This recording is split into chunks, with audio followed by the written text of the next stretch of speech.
말씀 보도록 하겠습니다. 로마서 6장 10절에서부터 14절까지의 말씀입니다. 그가 죽으심은 죄에 대하여 단번에 죽으심이요 그가 살아계심은 하나님께 대하여 살아계심이니 이와 같이 너희도 너희 자신을 죄에 대하여 죽은 자요 그리스도 예수 안에서 하나님께 대하여 살아있는 자로 여길지어다. 그러므로 너희는 죄가 너희의 죽을 몸을 지배하지 못하게 하여 몸의 사욕에 순종하지 말고 또한 너희 지체를 불의의 무기로 죄에게 내주지 말고 오직 너희 자신을 죽은 자 가운데서 다시 살아난 자 같이 하나님께 드리며 너희 지체를 의의 무기로 하나님께 드리라. 죄가 너희를 주장하지 못하리니 이는 너희가 법 아래 있지 아니하고 은혜 아래에 있음이니라. 아멘. 한번 제목을 따라 했으면 좋겠습니다. 예수 안에서 살자. 시대마다요 추구하는 이상적인 인간상이 있습니다. 군자 사상도 있고 군자를 추구했습니다. 우리는 조선시대는 선비사상이 있었습니다. 그리고 니체처럼 초인이나 그 기사도도 있었고 삼국시대의 신라처럼 화랑도도 있고 일본의 무사도도 있습니다. 다 그것이요 추구하는 인간상입니다. 이상적인 인간상. 그런 사람이 이 시대를 지배하면 좋은 나라가 이루어질 거다라고 생각해서 늘 인간들은 그렇게 이상적인 인간상을 만들어 놓고 추구해 왔습니다. 그렇다면 성경에서 말하는 이상적인 인간상이 있습니다. 그것이 바로 의인입니다. 로마서는 어떻게 죄인이 의인이 되느냐에 따른 그 방법론을 우리에게 가르쳐주고 있습니다. 우리 그리스도인들은 추구하는 이상적인 인간상이 있는데 그게 누구라고요? 의인이라는 것입니다. 의인이 되는 과정이 있습니다. 그것을 구원의 서정이라고도 합니다. 창세전에 우리를 선택하셨습니다. 그리고 우리를 부르셨습니다. 그리고 우리를 거듭나게 하셨고 너는 의로운 사람이야 칭의하셨고 중생의 사건이 우리에게 일어났습니다. 이건 논리적으로 표현했지만 사실은 시간적으로 이렇게 표현했지만 논리적으로 일어난 사건, 시간의 의미가 없는 것입니다. 그렇게 우리는 내가 이렇게 태어나 보니까 하나님을 알게 되었습니다. 예수님이 나의 구주인 것을 알게 되었습니다. 그래서 이제는 수행 과정을 겪어가는 것입니다. 그것이 성화 과정입니다. 예수님을 닮아가는 것입니다. 그런 다음에 인간은요 그렇게 성화 과정을 겪어가다가 인간의 종말이 있습니다. 개인적인 종말이 있고 시대적인 종말이 있습니다. 개인적인 종말은 자기 개인이 죽을 때의 종말인 것입니다. 여러분들이 죽으면 영혼은 낙원에 가 있고 그리고 육체는 땅으로 갑니다. 그런 다음에 예수님이 재림할 때 우리는 영화로운 몸을 가지고 영광스러운 몸을 가지고 다시 이 땅에 오는 것입니다. 이것이 의인의 삶인 것입니다. 이 삶을 살아가는 것이 참된 그리스도인이다라는 것입니다. 꼭 아시기를 바라겠습니다. 그래서 너는 의로운 사람이야. 나는 이 칭이라는 것은요 이 법정적인 의인이 되는 것입니다. 그렇다면 성화는 실제적인 의인이 되는 과정입니다. 제가 자주 이런 예를 들어서 설명을 하는 것 같습니다. 베트남 아가씨가 한국 남자와 결혼하면요 이민국에서 베트남 아가씨에게 당신은 한국 사람입니다 라고 하면서 땅 이렇게 선언을 합니다. 그러면 그 베트남 아가씨는 법적으로 한국 사람이 된 것입니다. 마치 우리가요 예수님과 결혼하면 예수님을 믿으면 하나님의 법정에서 너는 하나님의 나라 백성이야 의인이야 라고 하면서 땅 이렇게 선언을 합니다. 그러면 그것이 칭이라고 하는 것입니다. 그러면 우리는 의인이 된 것이고 하나님 나라 백성이 된 것입니다. 그렇지만 마치 베트남 아가씨가 결혼해서 한국 사람이 되었지만 말이나 문화나 그런 모든 것이 미숙합니다. 한국에서 살기 위해서는 매일매일 배워야 되는 것입니다. 말도 배워야 되고 문화도 배워야 되는 것입니다. 능숙하게 될 때까지 배워가는 것입니다. 그래서 문화단체도 가고 구청에도 가고 학교에서 가서 배우게 됩니다. 우리가 하나님 백성이 되었습니다. 이를 위해서는 배워야 되는 것입니다. 그리고 하나님과 함께 누려야 되는 것입니다. 그 첫 번째가 뭐냐면 하나님과 화평을 누리라라는 것입니다. 우리가 지지난주에 함께 말씀을 배웠습니다. 하나님과 화평을 누리면서 사시는 것입니다. 그리고 하나님과 예수 그리스도와 친밀한 연합을 이루면서 살아가는 것입니다. 오늘 저와 여러분들이 함께 나눌 말씀인 것입니다. 그리고 다음에 우리가 성령의 지도에 따라서 순종하며 살아가는 것이 바로 베트남 아가씨가 한국 사람이 되어서 매일매일 공부하는 거나 마찬가지인 것입니다. 이것이 내면적인 변화인 것입니다. 이것이 영적인 수행 과정입니다. 이 수행 과정을 겪어가야 되는 것입니다. 이 수행 과정은요, 혹독하고 실제적입니다. 삶에서 이루어가는 과정이기 때문에 정말로 사실은 더 어려운 것입니다. 불교에만 수행 과정이 있느냐? 다른 카톨릭에만 수행 과정이 있느냐? 힌두교만 이런 데에만 수행 과정이 있느냐? 아닙니다. 기독교의 수행 과정은 더 혹독하고 실제적입니다. 이 땅에서 그렇게 닮아가는 과정이기 때문에 더 혹독하고 실제적인 것입니다. 그 과정을 잘 겪어가시기를 바라겠습니다. 성도 여러분, 우리는 매일 일상적인 생활을 반복합니다. 아침에 일어나서 출근하고 분주하게 사람들을 만나면서 일을 하고 때가 되면 퇴근하고 그 집에 와서 잠을 자고 그런 일상적인 일이 반복됩니다. 학생들은 아침에 일어나서 학교에 가고 공부하고 집에 와서 잠을 자고 그런 일상적인 일을 반복하는 것이죠. 여기에 무슨 특별한 생활이 없는데 이런 생활 속에서 날마다 하나님의 말씀을 깨닫는다면 그것은 무엇입니까? 우리는 매일 생활에서 하나님의 말씀에 따라서 거룩히 살아야 하는데 매일매일의 생활이 평이하다고 하더라도 매일 더 깨달아서 높은 경지로 자꾸 올라가야 되는 것입니다. 우리의 생활 환경이 늘 비슷하지만 깨달은 것과 생각하는 것과 마음의 상태는 자꾸 고결하고 아름다운 곳으로 올라가야 하는 것입니다. 어떤 분은 이렇게 이야기합니다. 아이고, 큰 풍파 없고 먹고 사는 것 지장이 없으면 복을 받는 것이지요. 저는 그렇습니다. 라고 그렇게 말하는 사람들이 있습니다. 그냥 그렇게 건강이나 잘 유지하면서 지낸다면 그것은요, 아무 성취가 없는 것입니다. 먹고 사는 것은요, 죽지 않으면 다 어느 사람이든 먹고 살 수 있습니다. 먹고 사는 것입니다. 먹고 살고 건강 유지하고 한다고 해서 만족하는 삶은 더 이상 고결하고 아름다운 것으로 나가지 못하는 삶이다라는 것입니다. 구원받은 사람은요, 이처럼 일상적인 타상에 젖어서 살기는 보다는 죄를 지면서 살아갈 수 없는 존재라는 것을 꼭 깨달으시기를 바라겠습니다. 오늘 본문으로 이제 보면 6장 1절에 보면 이런 말씀이 있습니다. 죄를 많이 지어서 용서를 받으면 그것이 더 큰 은혜가 있는 것 아닙니까? 마치 특별 사면으로 살인죄를 용서받는 것이 벌금을 탕감받는 것보다 은혜롭지 않습니까? 그래서 저는 내 마음대로 살다가 나중에 돌아오겠습니다. 그렇게 말하는 분들이 있습니다.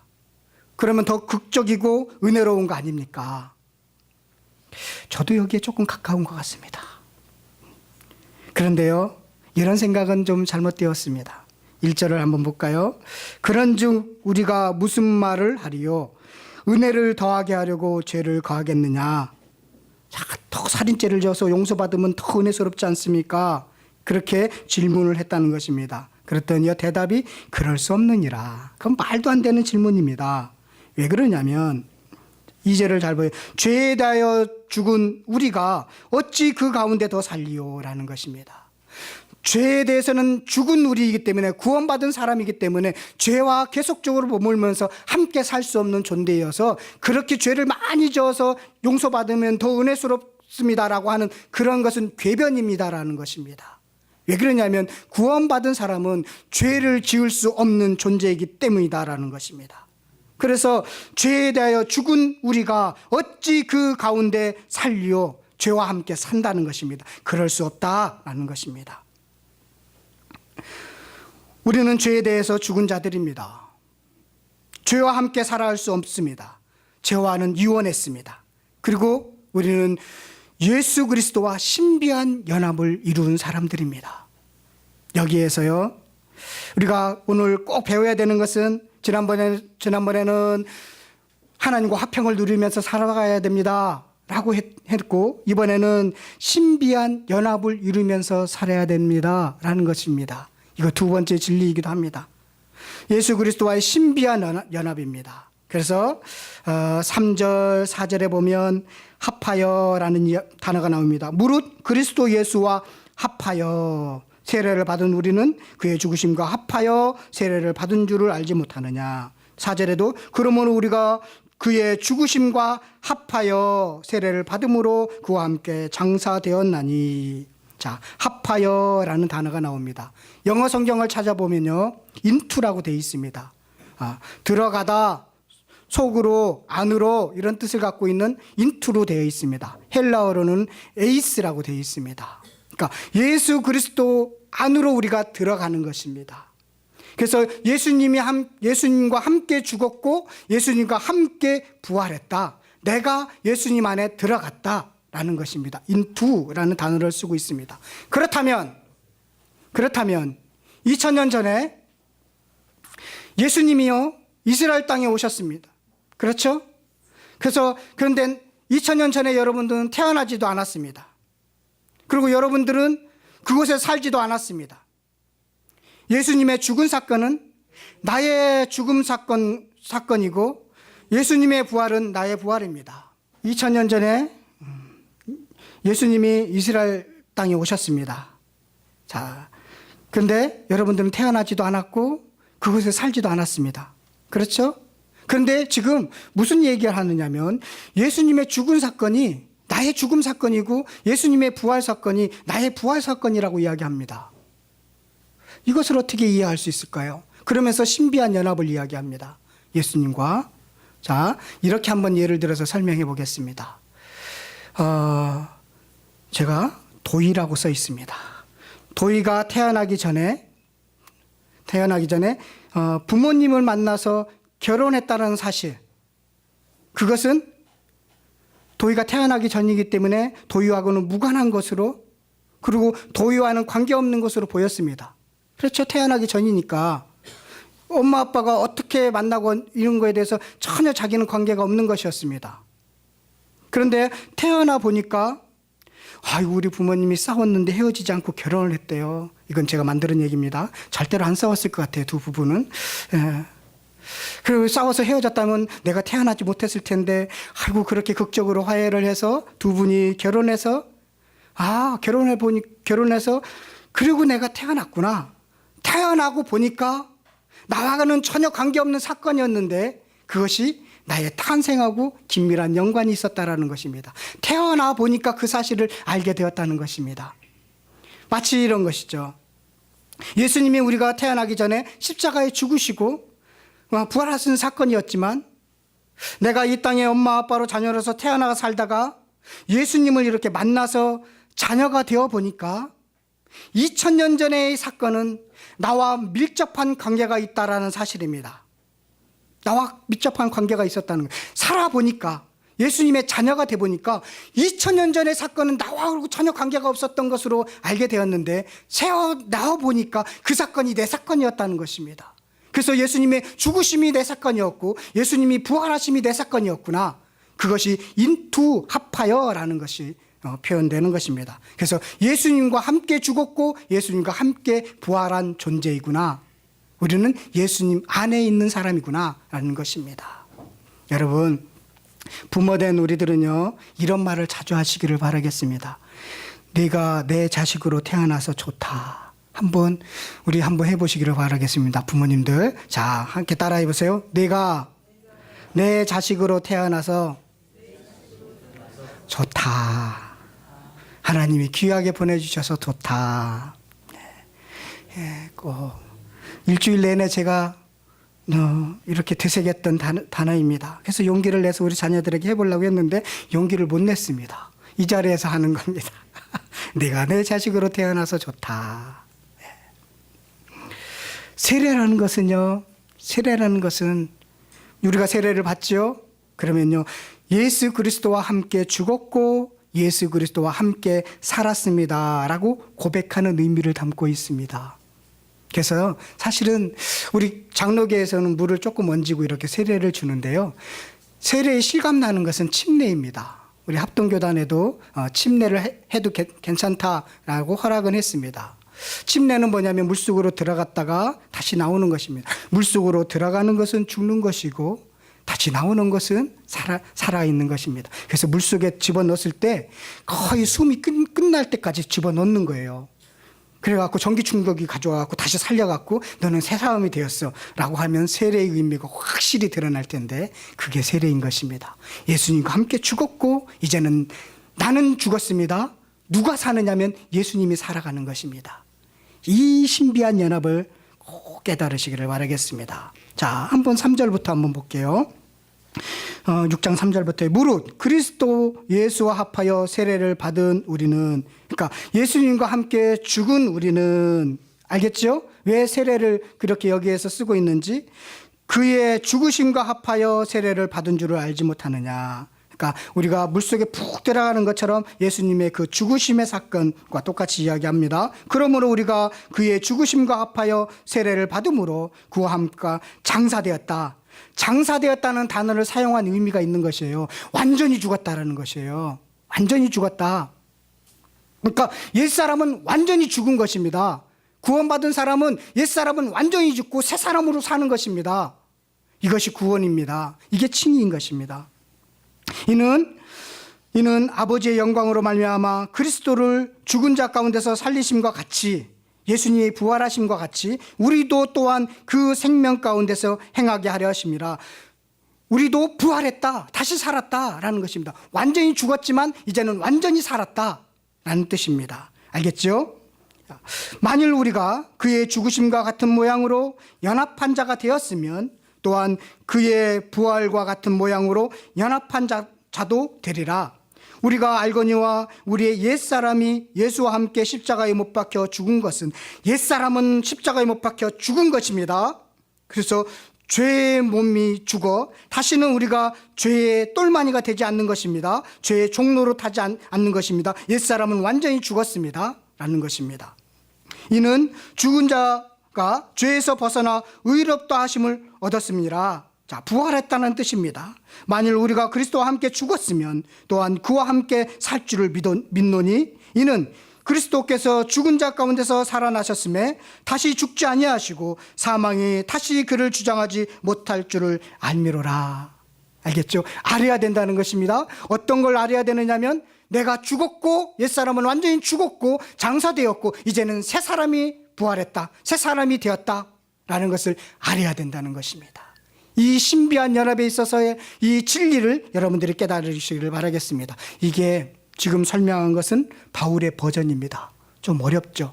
바울은 똑똑한 사람이어서 되게 논리적으로 이렇게 설명을 합니다. 그러면 모든 것을 통달하신 예수 그리스도, 예수님은 어떤 버전으로 말씀하시는지 한번 볼까요? 제가 예수님의 말씀을 보면서 역시 대가는 쉽다, 이런 생각을 깨닫습니다.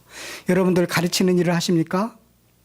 그러면 진짜 잘 가르치는 사람은요, 쉽게 가르칩니다.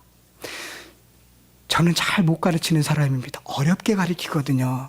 네, 어렵게 가르치거든요. 여러분들이 정말 내가 쏙쏙 머릿속에 들어가도록 가르친다, 그러면 쉽게 가르치는 대가입니다. 그것이 깨달음인데요. 예수님의 버전을 한번 보도록 하겠습니다. 요한복음 10장입니다. 신비한 연합을 지금 말씀하고 있어요. 이걸 잊지 마세요. 그리스도와의 신비한 연합입니다. 요한복음 10장 1절에서부터 6절까지 한번 보도록 하겠습니다.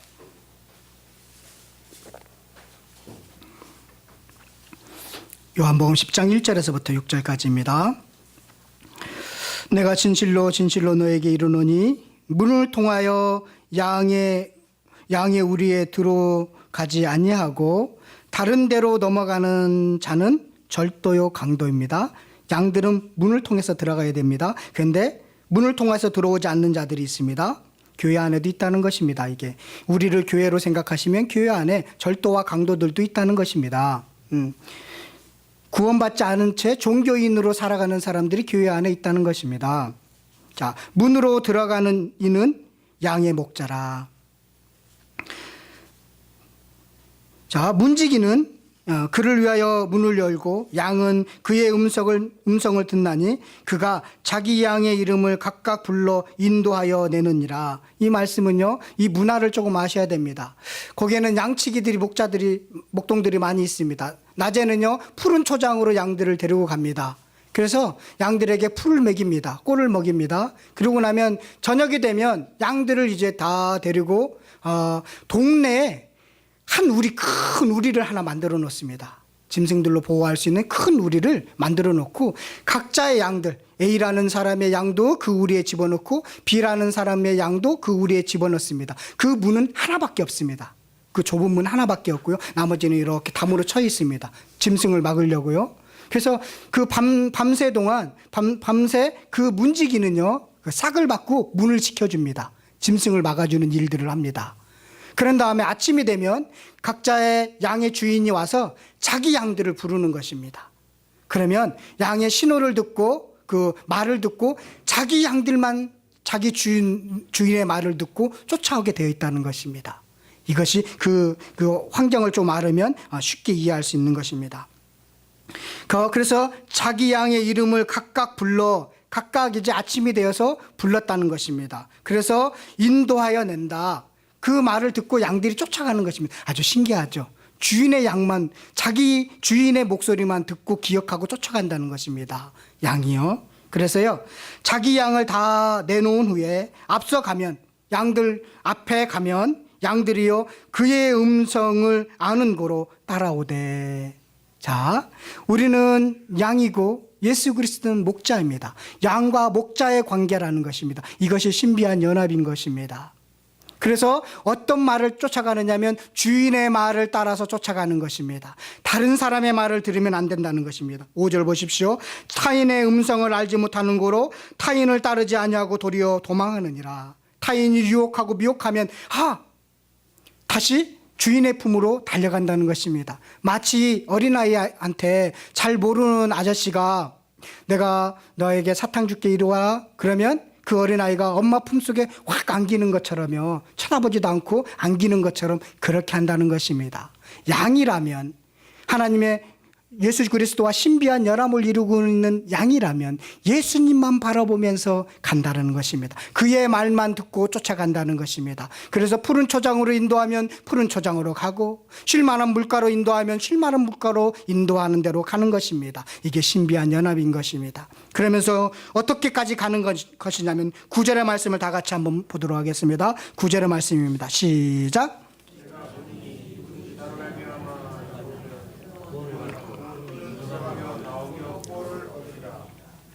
들어가며 나오며 이런 일상적인 생활을 하면서도 풍성해지고 든든해지고 튼튼해진다는 것입니다. 그런 일상적인 반복을 하지만 주님의 음성을 쫓아가서 신비한 연합을 살아가는 그들은 점점 성장해 가는 거구나 라는 것을 설명해 주고 있습니다. 이것이 신비한 연합입니다. 예수님의 설명이 훨씬 쉽죠. 우리는 목자와 양의 관계입니다. 그래서 양은 목자의 음성을 듣고 따라가는 것입니다. 이 신비한 연합을 이루시면서 사시기를 바라겠습니다. 그렇다면 예수님과 이런 신비한 연합을 이루는 성도들의 태도가 중요한 것입니다. 첫 번째, 아까 말씀드린 것처럼 죄에 대해서 죽었다는 사실을 알아야 됩니다. 죄에 대해서 죽었어 나는. 다시 본문으로 오겠습니다. 6장 2절을 보도록 하겠습니다. 로마서 6장 2절입니다. 함께 다 같이 읽도록 하겠습니다. 시작. 없느니라 죄에 대하여 죽은 우리가 어찌 그 가운데 더 살리요. 9장 하반절에 보도록 하겠습니다. 9절 하반절. 사망이 시작. 사망이 다시 그를 주장하지 못한 줄을 뭐라고요? 알미로라. 아는 것이 중요한 것입니다. 먼저 나는 죽었고 그리고 다시 살았습니다. 옛사람은 죽었고 나는 새 사람이 되었습니다 라는 사실을 알아야 된다는 것입니다. 여러분, 신앙에 3요소가 있습니다. 지정이라고 합니다. 지적인 요소, 정적인 요소, 의지적인 요소, 이 3요소가 있습니다. 신앙생활에. 먼저 알아야 되는 것입니다. 먼저 지적인 요소는 안다는 것입니다. 그러면 정적인 요소는 무엇일까요? 정적인 요소는 사랑하는 것입니다. 감정적으로 예수님을 사랑해야 되는 것입니다. 그런 다음에 의지적인 요소는 의지적으로 순종하는 것입니다. 이게 신앙의 3요소입니다. 자, 알고 사랑하고 순종하는 것, 이게 신앙생활인 것입니다. 먼저 알아야 된다는 것입니다. 내가 죽었습니다. 그리고 새 사람이 되었습니다. 라는 것을 꼭 아시기를 바라겠습니다. 여러분, 입양아의 고민은 뭘까요? 입양아, 완전한 자녀가 되었다고 생각이 들 때까지 고민한다는 것입니다. 자, 피양되면 어쩌나, 버림받으면 어쩌나, 제대로 된 부모 자녀 사이에 만들어 가려면 이런 자녀가 그렇게 내가 피양되면 어쩌지, 난 버림받으면 어쩌지, 이런 생각을 자녀들이 갖고 있다면 아직 넘어야 할 사람들이 많이 있는 것입니다. 혼나도 바로 잃어버릴 정도가 되면 그것은 더 이상 이제 넘어갈 산이 다 넘어갔습니다. 혼났는데 양부모가 혼날 때도 부모처럼 혼나는 것으로 생각된다면 그건 이제는 자녀가 된 것입니다. 우리는요, 양부모가 혼내는구나, 아직, 그리고 내가 나를 미워하는구나, 아직도 그런 하나님과 그런 관계라면 좀 더 넘어가셔야 됩니다. 하나님이시고 예수님이신 것입니다. 양 하나님이 아니고 양 예수님이 아니십니다. 거기까지 가시기를 바라겠습니다. 그것이 죽었고 살았다라는 것을 아는 것입니다. 두 번째는 11절입니다. 11절의 말씀을 다 같이 보도록 하겠습니다. 11절입니다. 시작. 그리스도 예수 안에서. 두 번째는요, 살아있는 자로 여겨야 된다는 것입니다. 살아있는 자로 여기는 것입니다. 제가 지난주에 새벽 기도를 이제 지금 요셉 사건을 다루면서요, 39장부터 41장까지 창세기 함께 은혜를 받고 있습니다. 39장 2절에 보면 이렇게 말씀하고 있습니다. 여호와께서 요셉과 함께 하심으로 그가 형통한 자가 되어 그의 주인 애굽 사람의 집에 있으니 라고 말씀이 있습니다. 자, 이때가 어떤 때냐면 요셉이요, 형들에게 미움을 받았습니다. 그래서요, 노예로 팔려갔습니다. 그 팔려갈 때 형들에게 제발 한 번만 봐주십시오 애원했습니다. 그렇게 시편에 나옵니다. 그런데 형들은 매정하게 그를 노예로 팔았습니다. 노예로 팔렸을 때 그렇게 그냥 아주 좋게 걸어갔을까요? 사막길을, 광야길을? 아니죠. 제대로 옷을 벗겼으니까 옷도 없이 차고에 채워진 채로 짐승처럼 취급을 받으면서 그렇게 노예로 팔려갔습니다. 그러고 나서 노예 시장으로 나왔습니다. 사람들이 그를 인간적인 대우를 하면서 존경스러운 눈으로 봤을까요? 아니죠. 어떤 농기구처럼 생각했습니다. 그를 어떤 농기구가 농기로서 쓸만한지 아닌지 그런 경멸의 눈으로 쳐다왔을 것입니다. 그러고 나서 지나가다가 보디바라라는 사람이 그를 샀습니다. 그래서 노예로 삼는 것입니다. 그런데 성경은 그가 하나님과 함께함으로써 형통했다라고 표현하고 있습니다. 어떻게 형통의 삶입니까? 그게 절망의 상황이지요. 그런데 형통했다고 합니다. 또 39장 23절에 보니까 그 집에서 열심히 일했습니다. 인정받았습니다. 높은 지위에 올라갔습니다. 그런데 그의 아내가 조금 남자들을 많이 좋아했나 봅니다. 그래서 자꾸 요셉을 꼬십니다. 나하고 하룻밤만 같이 자죠. 자꾸 그래서 요셉은요, 피해갔습니다. 같이 있으려고 하지 않았습니다. 일부러 그 사람이 나오면 그래서 요셉은 뒤로 도망가고 자꾸 회피했습니다. 같이 있을 자리를 만들지 않았습니다. 그런데 어느 날 마침 둘만이 남아있는 순간이 생겼습니다. 집에. 그래서 요셉의 그 보디발의 아내가 요셉을 유혹했습니다. 옷을 잡으면서 끌어당겼습니다. 나와 함께 한번 동침해달라고 그렇게 간절히 애원했습니다. 그랬더니 내가 어떻게 죄를 범하겠습니까? 주인께서 허락하지 않았는데 어떻게 제가 그럴 수 있겠습니까? 금했습니다 하면서 옷을 집어던지고 도망갔습니다. 그랬더니 그 보디발의 아내가 너무 화가 났습니다. 그래서 요셉을 나쁜 사람으로 만들었습니다. 남편에게도 이 종이, 당신이 사온 종이 나를 유혹해갖고 지금 막 달려드는 바람에 막 소리 질렀더니 옷을 벗어놓고 도망갔습니다. 전혀 그렇지 않죠. 그렇게 상황을 만들었습니다. 그래서 무고죄로 그가 감옥에 들어갔습니다. 그런 상황에서 무엇이라고 얘기하느냐면 간수장은 그의 손에 맡긴 것을 무엇이든지 살펴보지 아니하였으니 이는 여호와께서 요셉과 함께 하심이라. 여호와께서 그를 범사에 형통하게 하셨더라. 지금 이제는 노예도 아니고 죄인으로 취급받아서 감옥에 들어갔는데 하나님의 표현은 요셉과 함께 함으로써 형통했다라는 것입니다. 범사에 형통했다라는 것입니다. 이게 말이 되는 것입니까? 말이 안 되는 것입니다. 어떻게 범사에 형통했다면 잘 돼야 되는 것이죠. 어려움이 없어야 되는 것이죠. 그래야 우리가 생각하는 것이 범죄 형통함이죠. 그런데요, 제가 말씀을 읽으면서 깨달은 게 있습니다. 하나님과 함께 하심이 무엇인가에 대해서 깨달은 게 있습니다. 하나님이 함께 하신다는 것은 뭐냐면 다시 시작할 수 있는, 좌절하지 않는 마음의 상태가 된다는 것입니다. 너는 약속받은 자야, 너는 꿈꾼 자야, 너는 다시 할 수 있다라는 그 말씀이 생각나서 그 상황에서 포기하지 않는, 다시 시작할 수 있는 용기, 이것이 바로 예수, 하나님과 함께하는 사람의 모습이라는 것입니다. 그래서 하나님과 함께하는 사람들은 좌절하지 않고 자살하지 않고 포기하지 않는 것이구나. 그리고 열심히 다시 그 자리에서 열심히 살아가는구나. 이것이 형통으로 나타나는 거구나. 이것이 하나님과 함께하는 사람에게 나타나는 것입니다. 그것이 뭐냐면 바로 오늘 본문의 말씀처럼 여길지어다라는 것입니다. 나는 죄에 대해서 죽은 사람이야, 그리고 새 생명을 얻은 사람이라 라고 여겨라는 것입니다. 나는 그런 약속을 받은 사람이야 라고 여겨야 된다는 것입니다. 지금 요셉은 그런 처참한 상황입니다. 절망의 상황입니다. 그러나 나는 하나님의 약속을 받은 자야 라고 여겼다라는 것입니다. 민수기 21장에 보면 이스라엘 백성들이 원망해 갖고요, 발생한 사건이 있습니다. 가데스 바네아에서 출발해 갖고 이제는 가나안으로 돌아가면서 올라갑니다. 갔더니 길도 불편합니다. 물도 없습니다. 음식도 불만이 많습니다. 다 사람들이요, 그런 문제 때문에 불만이 일어나는 거고 원망이 일어나는 것입니다. 그래서 하나님께 원망하기 시작했습니다. 다 불편하니까 원망합니다. 그래서 백성들이 모세에게 찾아와서요, 얼마나 불평을 내려놨는지, 하나님과 얼마나 불평을 내려놨는지 모릅니다. 그랬더니 화가 난 하나님이 불뱀을 보내버렸습니다. 지금 가을 되니까 산에는 조심하십시오. 지금은 독이 많습니다. 독사 물리면 큰일 납니다. 제가 물려봐서 합니다. 뚱뚱 붓습니다. 불뱀에 물려갖고요, 사람들이 많이 죽었습니다. 다리는 붓고 몸은 퉁퉁 부어서 죽어갔습니다. 그랬더니 백성들이 모세에게 찾아왔습니다. 우리가 죄를 졌습니다. 잘못했습니다. 불평한 거 원망한 거 잘못했습니다.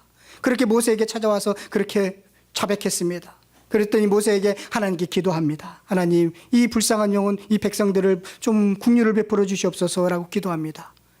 그랬더니 하나님께서요, 불뱀의 모양의 놋뱀을 장대에 이렇게 다르라고 이야기했습니다. 그것을 본 사람은 살 것이라고 이야기하고 있습니다. 여러분, 거기에 있는 뱀에 물린 사람들의 상황은 퉁퉁 붓는 다리입니다. 퉁퉁 붓는 몸입니다. 곧 죽을 것 같은 숨이 헐떡거리는 상태입니다. 그때 놋뱀을 바라보는 것입니다. 살려주시겠다고 그 말씀을 믿고 놋뱀을 바라보는 것입니다. 이것이 여길지어다의 삶인 것입니다. 여러분, 이 삶이 바로 살아있는 자의 모습인 것입니다. 여길지어다라는 것입니다. 그렇게 여기시를 바라겠습니다. 우리는 죄에게 질 때 많습니다. 죄라는 교만해질 때도 있고, 죄라는 욕심해질 때도 있고, 그리고 죄라는 게으름해지기도 합니다. 우리의 육체의 소욕에 자꾸 질 때가 많이 있습니다. 그때 그런 좌절된 환경에서 나는 살아있는 자야, 옛사람은 죽었어 라고 여겨라는 것입니다. 그것이 두 번째로 중요한 태도인 것입니다. 마지막으로 세 번째 태도는 13절입니다. 우리 13절 다 같이 읽도록 하겠습니다. 시작. 오직 너희 자신을 죽은 자 가운데서 다시 사는 자같이 하나님께 드리며 너희 지체를 의의 무기로 하나님께 드리라. 네.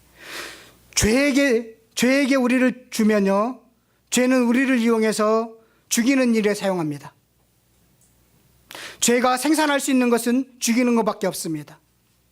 우리의 입술을요, 죄에게 주잖아요. 그러면 죄가 우리 입술을 이용해서 나쁜 말을 하도록 하고 이간시키는 일을 하게 되고, 그리고 거짓말을 하게 되고 좌절시키는 일을 하게 됩니다. 죄가 우리 입술을 죄에게 주면요, 죄는 우리 입술을 이용해서 그렇게 하는 것입니다. 욕심을 우리의 죄에게 주면 탐심으로 가득하게 만들어가고 있습니다. 이기적인 사람으로 만들어가고 있습니다.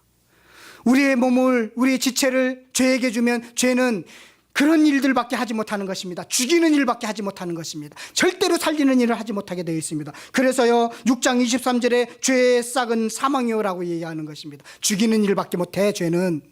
그런데 지금 여기서 원하면 세 번째는요, 우리 자신을 의의 무기로 드려라 라는 것입니다. 마지막으로 세 번째는 드리는 것입니다. 누가 사용하도록? 하나님이 사용하시도록 우리 지체를 의의 무기로 하나님께 드려야 한다는 것입니다. 드리는 것입니다. 드린다는 것, 이 거룩한 것인데 그것은 뭐냐면 구별되었다, 하나님과 연합되었다는 것입니다.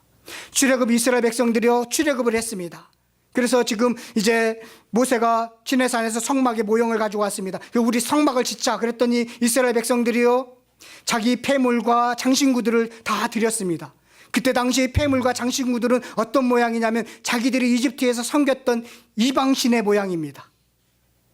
그런데 그것을 하나님께 드렸습니다. 그러니까 드리니까 하나님이 것이 되니까, 하나님의 소속이 되니까 거룩해진 것입니다. 구별된 것입니다. 자, 우리는 하나님께 드려야 되는 것입니다. 하나님께 소속되어야만이 거룩하게 되는 것입니다. 그래서 여러분 자꾸만 하나님께 드리십시오. 거룩은 구별이면서 하나님과의 연합인 것입니다.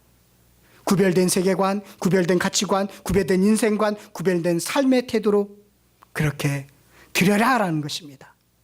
여러분, 성화의 가정 속에서 꼭 세 가지는 알아야 되겠습니다. 먼저 내가 죽었고 살았습니다라는 것을 알고, 그리고 내가 살아있는 자로 좌절했을 때 여기고, 그 다음에 드리는 것입니다. 이 세 가지 단어를 꼭 일주일 동안 묵상하시면서 그 말씀이 여러분들을 이끌어 가시기를 간절히 축원드리겠습니다.